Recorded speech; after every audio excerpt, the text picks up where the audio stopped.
Welcome to the Ace the Interview webinar. I'm so glad that you guys are here today. I am going to let you know, first of all, that this webinar is being recorded. Just wanted to put that out there for anybody who wants to know. And with that said, let's get going. So thanks for joining me today. Let me introduce myself and then we'll jump right into our content today, which is all about how to do a great job at that interview and really convince employers to hire you. So first of all, I'm Anna Sparks. For those of you who haven't met me before, I'm a resume coach and a global career strategist. So that what that means is that I work with people with international experience or gaps in their resume or something else a little sticky that's going on in their job search. So we translate some of that international experience in a way that employers can understand and really find valuable. I understand where you're coming from a lot of times in this job search. I understand some anxiety that might be around interviews. I have moved 8 times in the last 15 years, and each of those times that I've moved, I've had to prove myself over and over again in a lot of ways, and one of those ways is in the job search. So I've had to prove myself on paper, in a resume, in cover letters. I've had to prove myself in interviews, and I've gotten really, really good at figuring out how to tell people who I am when they might not know a lot about my past positions, or they might not have seen me throughout my whole career, right? I also work a lot with clients who have changed careers in some way. So they might have started working in a different field that they never expected that they would work in. And really selling yourself during the interview there is key. So I understand that it's hard to prove yourself over and over in interviews. And as we go through the webinar today, I want you to really think of it in a little bit of a different way, which is think of it as that of selling a product and the product is you. Right? That feels a little bit uncomfortable, but let's just make a really general example to show what I mean. Let's say you're selling chocolate chip cookies, right? As you're trying to tell people that they should buy your chocolate chip cookies, you're going to find some good things about those cookies, right? My cookies are all organic, or they're made fresh every day, or mine are the biggest cookies, so you get more bang for your buck, or whatever the element is, right? And we see people do this all the time in advertising campaigns, but we don't necessarily think of that when we're selling ourselves, our product, in an interview. And that's fundamentally what we're trying to do, right? Is we're trying to say to employers, you're going to pay me for something that's really worth it to you. Trust me, it's worth it. So as we go through this webinar, I kind of want you to keep that in mind, okay? I want to get a few administrative things out of the way before we get rolling here. I'm going to turn off the camera so it doesn't distract you, just as we're going through the administrative stuff, okay? All right. There's 2 handouts that go along with this webinar, which I've sent to you in email before this webinar. The first one is a PDF, which is called How to Ace the Interview. I usually give this to my paying clients when they work with me on their interview skills. And I think it's so helpful to have by your side that I'm giving it to all of you as well. This will walk you through every single step and make sure you're ready for the interview. There's tons of additional practice questions there and other information that I'm just not going to have time to cover in the 1 hour that we have today together. The second one is a Word document that you can fill in during this webinar or afterwards. It's a worksheet where you could brainstorm your ideas for answering some of the questions that we're going to cover today, and also about how you're going to prepare for the interview. So during this webinar, if you do have any questions, please post them over in the chat box. I'm going to check for your questions at the end of every slide, and I'm going to go through as many as I can during the webinar in an hour. Usually in these webinars, I am able to answer all the questions. But if I don't get to your question for some reason, you can go over to my Facebook page, which is Anna Sparks Coaching. And within 24 hours of when this webinar is finished, I'll post the responses to your questions there, okay? So without further ado, let us get going. So there are 5 questions that you're going to get in just about every interview, and it's really valuable to know exactly how you're going to answer these questions. Being ready for these questions, which you're going to get every single time, is going to go a really long way in reducing any kind of anxiety you have or any nervousness. And it's also going to make a really great impression, because if you have powerful answers to these 5 questions, you are guaranteed to make a really good impression in your interview. So during the webinar today, I want you to learn how to answer each of these questions. I'm going to go through them one by one, so don't worry about hurrying up and writing down the answers to those questions there. The questions themselves. So first one, tell me a little bit about yourself. It seems so innocuous, right? Completely harmless. But your response to this question will set the tone for the entire interview. And this is your first chance in the interview to open your mouth and speak. Interviewers are going to form a first impression of you based on how you answer this question. They're going to figure out how you interact with others based on your response. It's also a sample of how you'll behave and interact with people in meetings, right? So there are two major mistakes that happen in this question. Number one, people repeat their resumes and cover letters with something like, I was a Peace Corps volunteer in Mozambique for 2 years before I started working for Catholic Relief Services. I worked there for 3 years before deciding to get my master's, blah, blah, blah, blah, blah, blah, blah, right? It's not engaging when I talk like that. Your future employer has already seen your resume and cover letter, and you want to tell them something a little bit more about yourself than what they might have already learned from there. You don't want to waste your time in your interview repeating your cover letter and your resume. The second big problem I see with this question is sometimes people talk a little bit too long, and they might bring up some irrelevant details. I actually interviewed a guy once who gave like a 10-minute answer to this question, brought up a lot of details about his personal life, about how he had been burned in other jobs, and it just really set a bad tone for the beginning of the interview, and I don't want that to happen to you guys. So you've got to be quick and answer this question in 1 minute or less. You've also got to answer this question with your interviewers in mind. What do they want to know about you? They usually want to know mostly why you're a good fit for the job. They want to know about the skills that you have that overlap with exactly what they need. You can do an amazing job at answering this question by teasing out the skills that you learned in other professional positions that make you especially qualified for this particular position that you're applying for. And you can do a terrible job at this by just talking about yourself as if you were at a cocktail party. You know what I mean? So here are a few questions you might want to answer as you're preparing how you're going to answer this question. What professional personality traits do you have that will make you really good at this job? What can you tell them about yourself that will make them want to hire you? And you want to avoid using cliches like, I'm a real team player, or I'm extremely organized, unless you can back those up with interesting examples or supporting evidence. Also, this is really not the time to tell them how much you need this job, even if you do really, really need the job. It turns people off. The answer to this question needs to be more focused on why hiring you would be good for them, not good for you. So in order to get your creative juices flowing, I'm going to give you an example. Most of my experience thus far has been in economic development, either in the United States or in Peru, where I served as a Peace Corps volunteer. I have worked with diverse populations, including artisans, high school students, and small business owners. I excel in a coordination role. I love to strategize, plan, and organize to achieve results.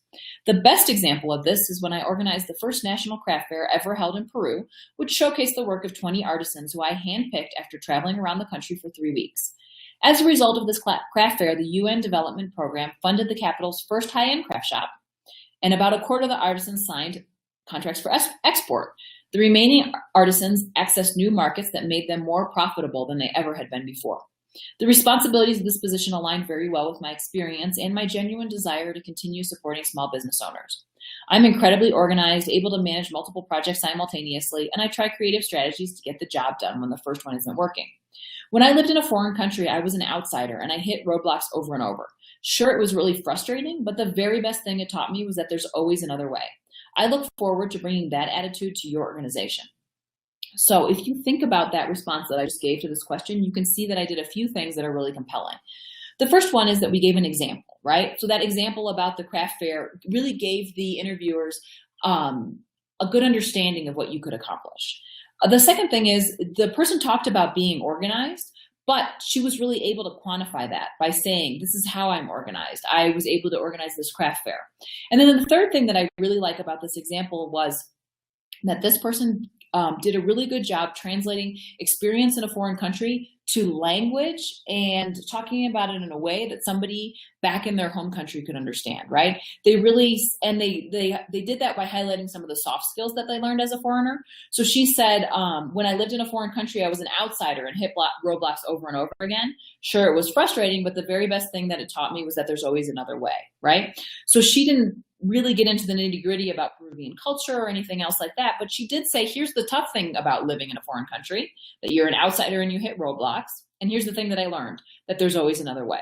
And so really saying that clearly can be helpful if you are trying to sell some international experience to an employer that might not know why that's so valuable right from the get-go. So I'm going to give you about 2 minutes now to jot down any notes that you have and to post any questions in the chat box.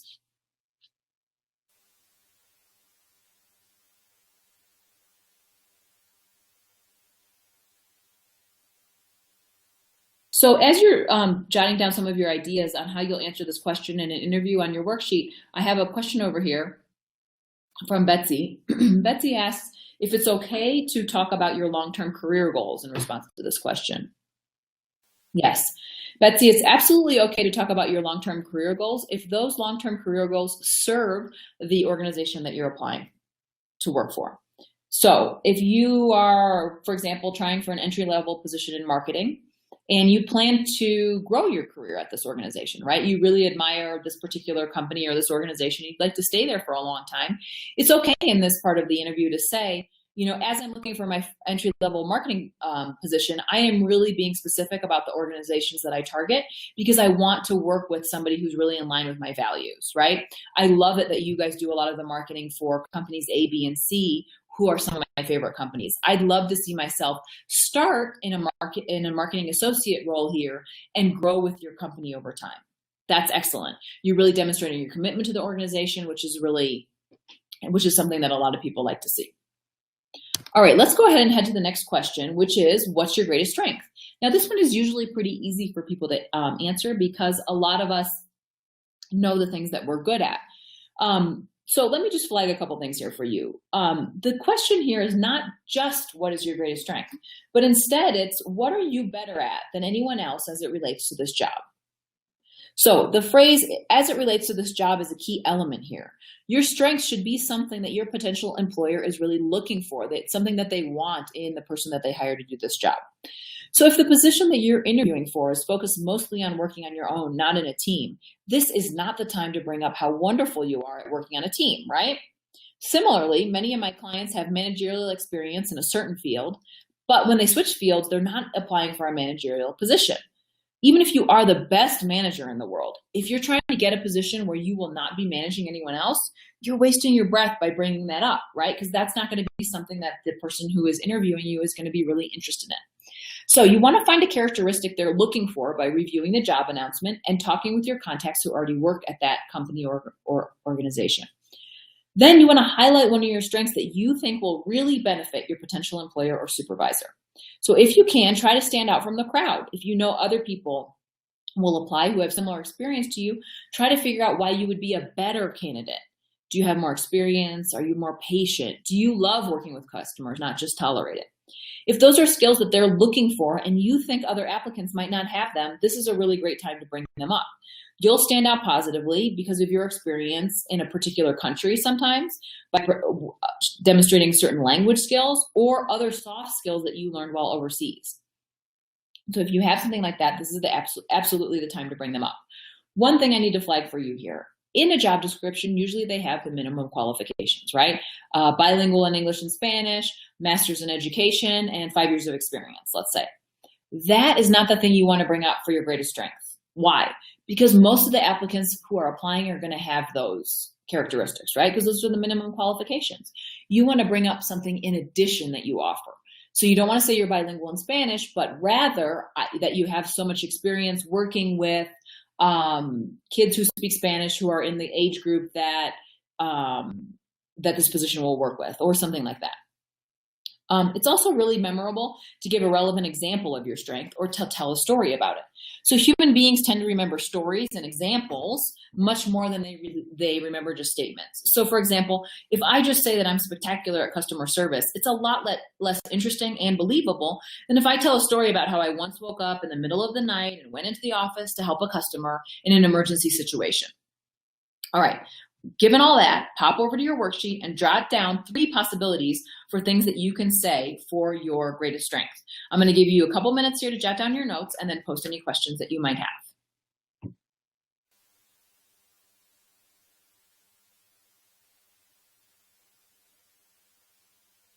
Okay, I'm not seeing questions pop up right here, but I do want to share something with you that one of my clients once asked. And what it was, what if my greatest strength isn't really related to the job?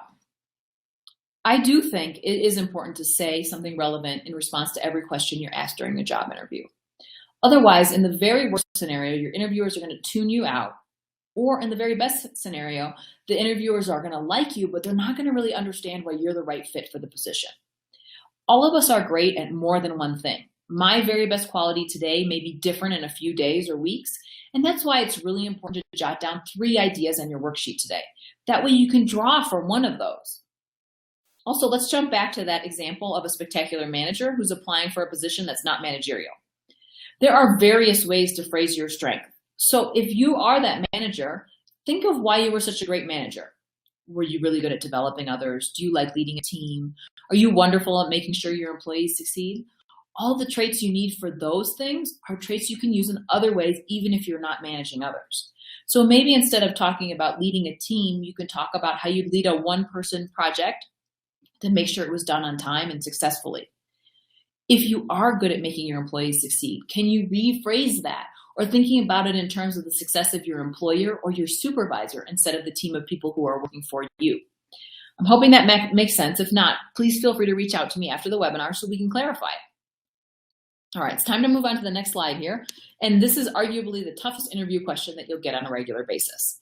What's your biggest weakness? My clients ask me all the time if they're actually supposed to answer this question.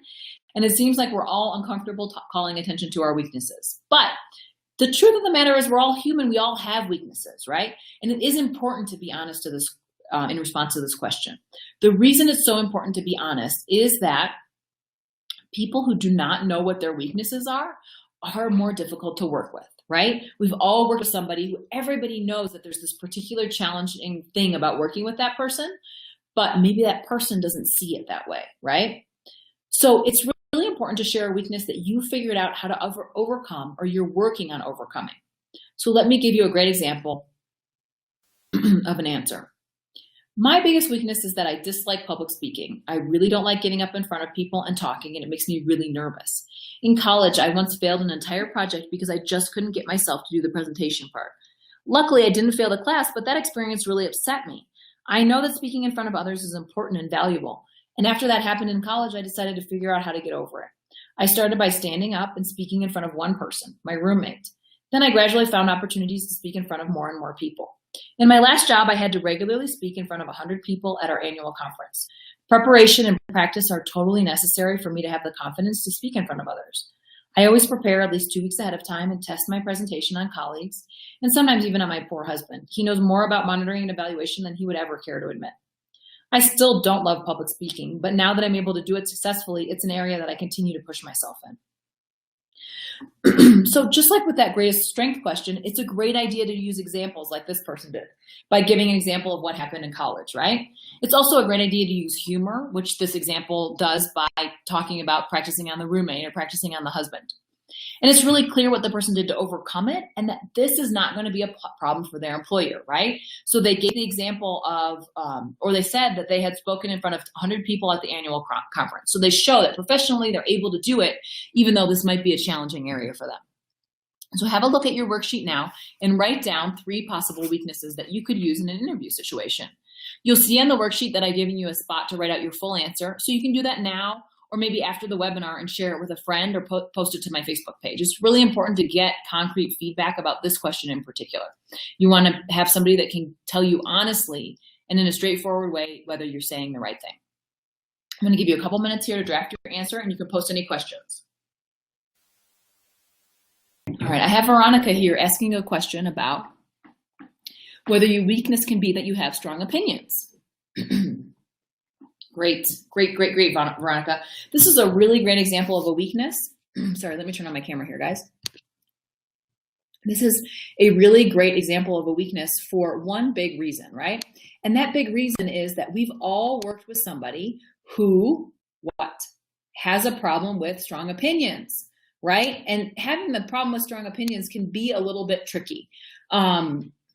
So what I suggest, if you want to talk about the fact that your weakness is having strong opinions, is to say how you're tackling that, right? So a lot of people who have strong opinions get in a situation where they're not able to listen to other people.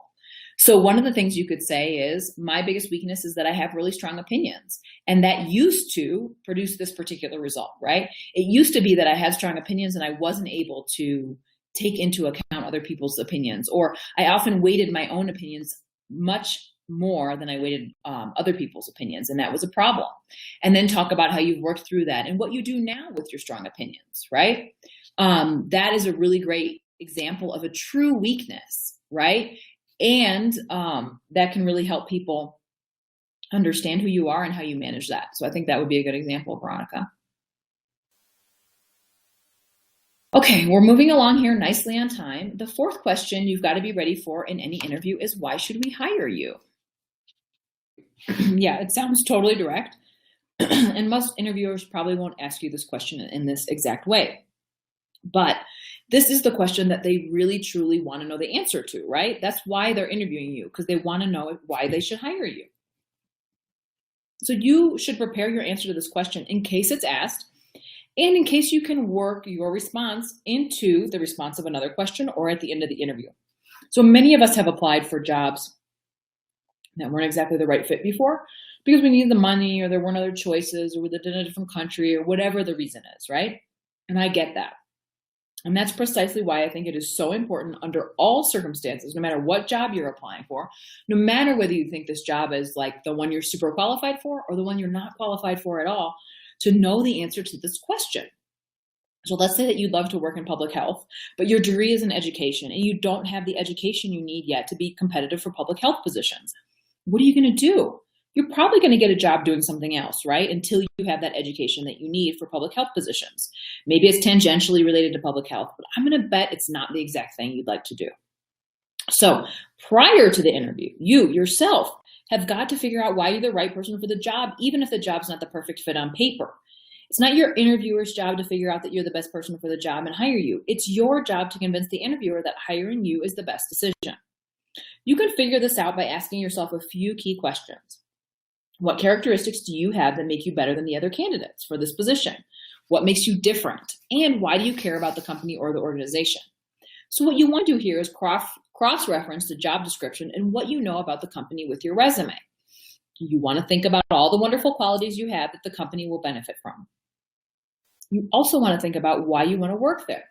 Showing commitment to the organization or admiration for the organization's mission demonstrates your respect for your potential employer. And it helps you stay committed and interested in a job that's not exactly in the field you want to be in. So hop on over to that worksheet now and answer the questions we just talked about, which are listed there one by one.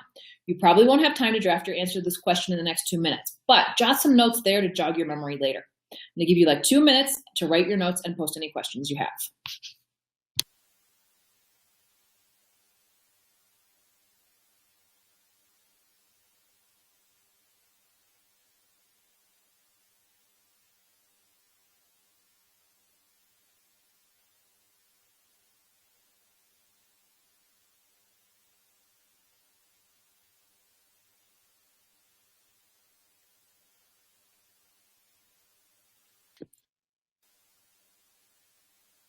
All right, let's keep chugging along here. I don't have any questions in the chat box right now. You'll see on the worksheet, sorry.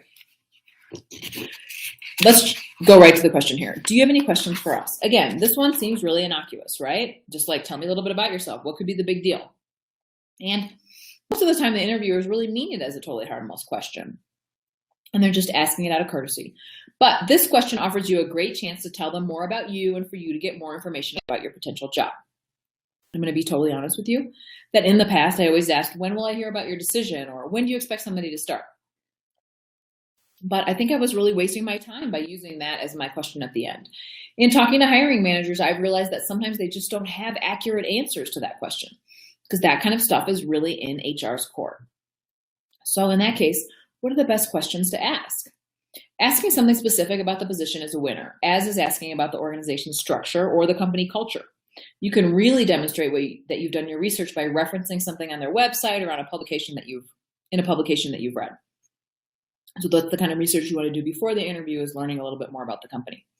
However, you want to beware of challenging the interviewer in any way, right? So you don't want to ask something about, like something that might be a little bit controversial.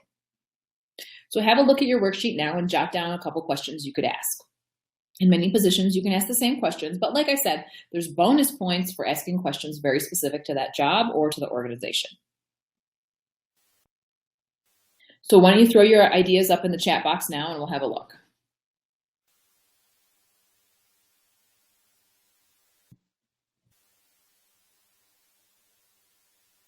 All right, so one question that could be generic for basically any position is, are there any opportunities for training or mentorship with this position?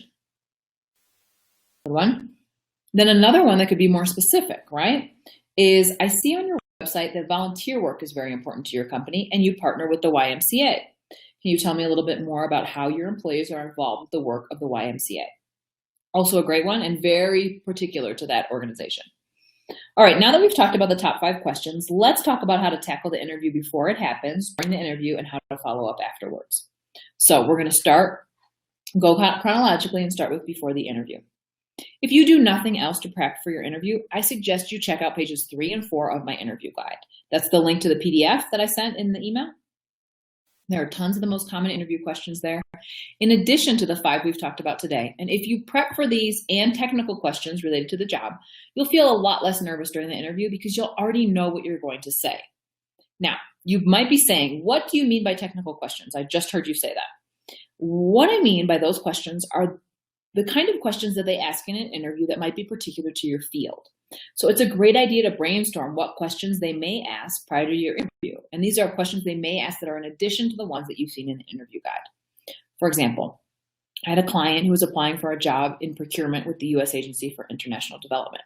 When we brainstormed potential questions that were specific to the position he was applying for, he said that he thought they were going to ask him to cite a lot of U.S. government regs and their contents. So he prepped, he reviewed all the different regulations, he saw the newest ones and everything, and it turned out he was right. 75% of his interview questions were that specific. They were about technical issues. He got the job because he got ready for that interview ahead of time. He knew the answers already to those technical questions. He didn't feel nervous about it. He didn't feel like he had to look something up. He knew exactly what he was talking about. So when you are practicing, you can write down your responses. Practice them with a video on the computer or whatever. You can practice them with a friend or a family member or a coach like me. Now, if you practice them with a friend or a family member, don't pick the friend or family member that tells you you're great all the time, right? Because that's a little bit the way that you're going to gain confidence is when you deliver these questions that you think, when you deliver the answers you think you'll say in an interview, and somebody says, you know, that's really nice, but how about you add this other thing? You have some feedback that can really help you to improve your answers. So besides thinking and practicing, thinking about and practicing your answers, you should also prepare all the logistics for an interview ahead of time. And I'm talking about basics like getting yourself dressed, fed, into the interview on time. This, of course, takes a little bit of planning, but when any of this is off, nerves and anxiety can really kick in. So you want to take control of your situation. Choose your clothes a day or 2 before. Check that they're clean and ironed, and don't leave this until the morning of the interview. You might have to take some to the dry cleaner or whatever. Plan what accessories you're going to wear and lay them out ahead of time. And this includes the bag that you're going to carry and what's inside of it. Speaking of bags, a lot of people ask me what they're supposed to bring to an interview. And this list that I'm going to go through real quickly is on your worksheet there. So if they haven't given you any other instructions, you want to bring 1 complete copy of everything you submitted with your application package. Bring about 10 copies of your resume in case you have to hand them out. Shocking, but a lot of times people are in an interview and they have no idea anything about you. So it'll be nice to be able to hand your resume over. Bring 3 pens and a pad of paper to jot down your notes during an interview. And then, sorry about that, you'll also want to bring an ID in case you have to present it to enter the building. Also, a day or 2 ahead of time, make sure that you know where you're going and plan what time you need to leave to get there at least 20 minutes early. This leaves room for error in case there's traffic. Make sure you know who to contact in case you're going to be late. A lot of times an HR person will schedule the interview with you and you need to ask that person, shall I contact you if something goes wrong? Can I have your phone number? What's the best way to reach you? Should I send you an email or whatever? All right, enough already with the logistics. Let's get on to the mental stuff. So on the slide, I say get confident. And what do I mean by that? Confidence is a huge part of your success in an interview.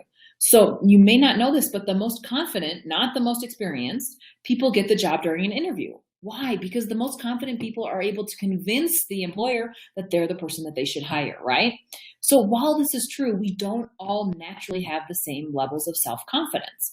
So what happens if you don't feel that confident during an interview? A couple things you can do right before your interview. You want to remind yourself why you are the right person for the job and why they should hire you. So go back to that question number 4 that we talked about today. Why should they hire you? And remind yourself why you're a great person to hire. It can also be really helpful to write down a list of your 3 greatest accomplishments at work, right? And then the skills that you use to achieve them. That kind of puts all of that fresh in your head and will give you a little bit more confidence. So on the worksheet, there's a list of tactics you can use while prepping for the interview. So feel free to add any notes there of things you'd like to remember. And if you have any questions, now is the time to ask them in the chat box.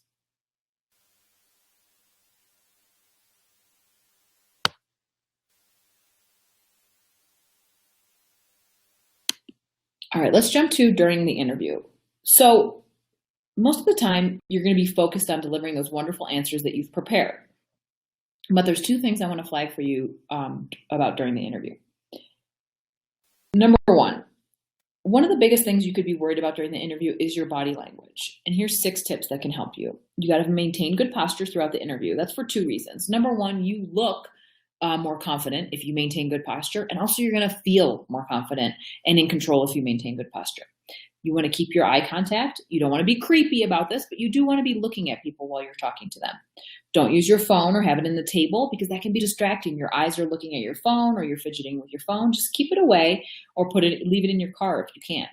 You don't want to cross your arms, which kind of looks like you're closing people off, or point, which looks like you're accusing people. Don't overuse gestures, but at the same time, you don't want to be a stick figure. And don't fidget. Now, you may immediately know exactly how you fidget or that you have a problem with eye contact. But if not, practice your responses to interview questions in front of a mirror and sit like you would during an interview. You can do this also with a video on your computer or your phone and play it back to yourself and really critique yourself. You're going to be able to see what's going on with your gestures and fidgeting if you record yourself. If you're worried about your body language, the easiest way to eliminate the behavior is to replace it with something else. So let's say you pick at your fingernails. Keep your hands folded in front of you for the most of the interview. Are you the kind of person that touches your hair when you're nervous? Why don't you plan always to wear it in a ponytail to interviews or a bun or whatever? The other thing I want to mention here is that the interview takes place from the moment you walk in the door of the building until the moment you exit. So both when you arrive at the interview and when the interviewers are finished asking their questions, don't forget that this time pre and post interview is still part of the interview. I actually know one company who asked the guy who works the front desk to weigh in on interview candidates. If an interviewee was a jerk to him but really nice in the actual interview, it's pretty clear what kind of person he is. So on your worksheet, I've given you a spot to write down what body language you're worried about and what you'll do instead. So I'm going to give you like 30 seconds for this one and to post any questions that you have.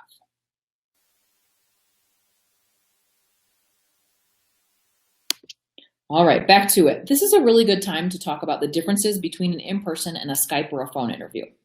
So phone and Skype interviews are becoming a lot more common. And for those of us that live overseas or are looking for a job in a different geographic market, this is going to be especially important for us. So while you should still practice all the interview questions, the logistics for a phone or a Skype interview are going to obviously be a little bit different, right? So regardless of whether your interview is in person or on the phone or by Skype, you should always prepare in the same way. You've got to get your stuff ready, wear the appropriate attire, and have 3 pens and a pad of paper ready, and your phone put away, that kind of stuff. But instead of getting directions to the place, you'll want to make sure you have the right contact information and some backup contact information. You want to make a plan for what to do if technology is not working for you. Can you use the phone as a backup? Can you go over to your neighbor's computer if yours isn't working? The most tricky thing on the phone or on Skype is actually connecting personally with your interviewer. It can be easier for people to take a liking to you in person when you're face-to-face. So I suggest making very good use of examples and humor. If that's part of your personality. Don't try to crack jokes if that feels really uncomfortable to you, so that it's easier for your interviewer to get a good sense of who you are.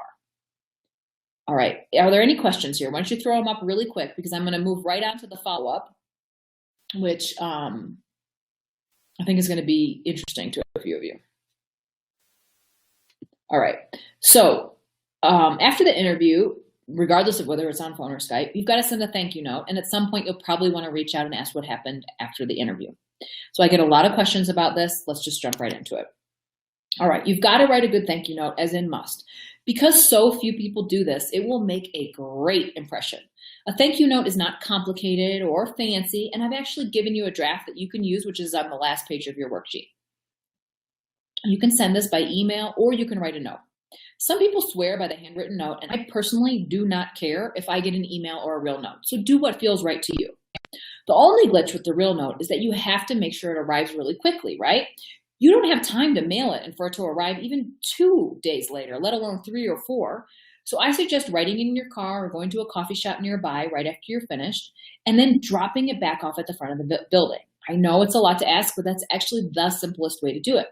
So to make sure you get the name spelled correctly of the people that you interviewed with, you want to ask for a business card in the interview or look up people online and LinkedIn, or even when the HR person is scheduling the interview with you, ask who will be in the interview with me.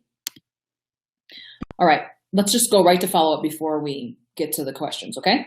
As for reaching out to the company after the interview to ask about the status of the position, I suggest that you wait at least 2 weeks and then reach out either to HR or to a personal contact. So a lot of times you might know somebody who works at that company or organization. You could reach out to them and say, do you know anything about the status of this position? You can follow up, after you've done that, you can follow up by email or by phone once a week after that, but not more frequently, right? Because it just gets a little bit annoying. Don't be discouraged if you never hear anything again, or if you wait a month or two and then find out that you were actually hired or that they're not interested in you. It stinks, but it happens. Every company has their own procedures for this, and some are better than others at this follow-up task. Are there any questions about follow-up that I can answer?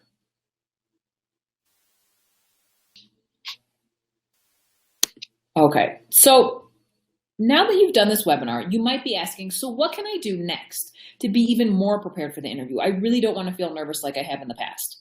Well, let me just say, first of all, that you've already taken really great strides towards getting ready for the interview just by participating today. But, of course, you can always go take it further, and there's a couple ways to do that. Number one is you can review that How to Ace the Interview guide in its entirety, right? That's the PDF that I sent to you. Like I said, there's a lot more detailed information in there. And the guide walks you through what to do step by step, in addition to having a lot more practice interview questions. You want to write your answers to those potential questions and practice speaking them out loud on a video or with a friend or whatever. Finally, I really want to help you as much as I can. So please post your answers to those common interview questions that we've discussed today, or any of your questions that you have about interviews on my Facebook page, and I will be happy to respond to you. I put the address there on the slide. It's Anna Sparks Coaching is the name of my page. Now, if you've got questions about your job search, whether it be resumes, cover letters, interview skills, networking, or anything that's really unique to your job search or your strategy, please have a look at my website, anna-sparks.com, and go to the Work with Anna page. So there's always something that could be improved. If you're not getting called for interviews and you think that your resume and your cover letter are pretty good, or maybe you even know that they already need some work, contact me. Let's figure out how we can solve this for you. Let's figure out how to get you those interviews that you deserve. So the deal is that a resume and a cover letter are like your brochure. You've got to get people interested in you, right? And your brand and what you have to sell with your brochure in order to get into an interview where you can really convince them on why they should hire you, right? Have you had a few interviews that didn't go as you had planned, or where you did feel really anxious, or you really weren't sure about the answers? Let's talk about doing some coaching around interviews. I guarantee you that the next interview you have after that, you will feel so confident afterwards. I sincerely hope that I get the chance to work with each and every one of you one-on-one. I will love the opportunity to learn about your job search. So I guess that's it, guys. Thank you so much for being here with me today. I hope each and every one of you has a really great week, and I wish you the best of luck in your next interview.